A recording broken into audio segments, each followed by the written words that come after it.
Trevor, the traction engine, was enjoying his work in the vicarage orchard. Birds were singing and apples were ripening on the trees. It was a lovely day. "Hello, Trevor," said James. "You look as bright and cheerful as my red paint." "Oh, I am," replied Trevor. "What's that noise?" asked James. "It's the bees," laughed Trevor. "They're all in these boxy things called beehives. I'm taking them to the station. The vicar says his bees make good honey and is giving some of them to his friends." Just then, Boko, the diesel engine, hummed in. "Take care, you two. Don't make the bees angry. They might sting you." James didn't like being told what to do by a diesel, and he buzzed away. "Goodbye, Trevor," called Boko, and set off to see Duck at the next station. Bill and Ben, the tank engine twins, were busy arranging trucks, but they scampered off when they saw Boko. "I remember the first time I met those two," laughed Boko. "They nearly made my eyes pop out. Edward soon put a stop to their games." "Edward is the only one who can keep Bill and Ben in order," chuckled Duck. "I sometimes call them the bees." "A good name," replied Boko. "They're terrors when they start buzzing around." James bustled in. "What's that, Duck?" he snorted. "Are you afraid of bees? They're only insects after all, so don't let that buzzbox diesel tell you different." "His name is Boko, and he didn't "I wouldn't care," interrupted James. "If hundreds were swarming around, I'd just blow smoke and make them buzz off." "Buzz, buzz, buzz," retorted Duck. The next morning, James arrived at the station to collect his coaches. The passengers were excited and keen to get on board. The platform was crowded, and the porter was in a hurry. "Mind your backs," he shouted.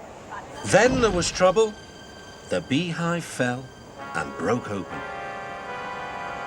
The station cleared like magic. James heard a familiar buzzing. The bees were too cold to be cross, so they buzzed around the fireman hoping he'd mend their hive, but he didn't understand, nor did his driver. So the bees turned to James. His boiler was nice and warm. Buzz off, hissed James. One bee burnt his foot. "Ooh, ah, phew, phew." The bee thought James had burnt him on purpose.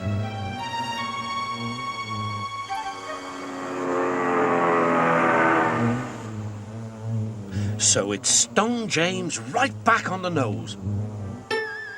"Eee!" whistled James. He had had enough. So had his fireman and driver. They didn't notice till too late that they had left all their coaches behind. They tried everything to get rid of the bees. First, they spun on the turntable, to no avail. They tried washing them off, but the bees clung harder to James's warm boiler. Then they tried smoking them off by going through a long tunnel. But still the bees wouldn't go away. "It's no good, James," said his driver. "We'll just have to go back to the orchard and fetch another hive." James's reply was drowned by the sound of buzzing. The vicar was waiting anxiously for James. When he arrived, the bees swarmed straight into their new home. "Come on, James," said his driver. "What you need now is a good hose down." Later that evening, James was resting in the shed when the vicar came to see him. "Thank you for saving my bees," he said. "It's a pity it's not Christmas, then we could call you James the Red-Nosed Engine."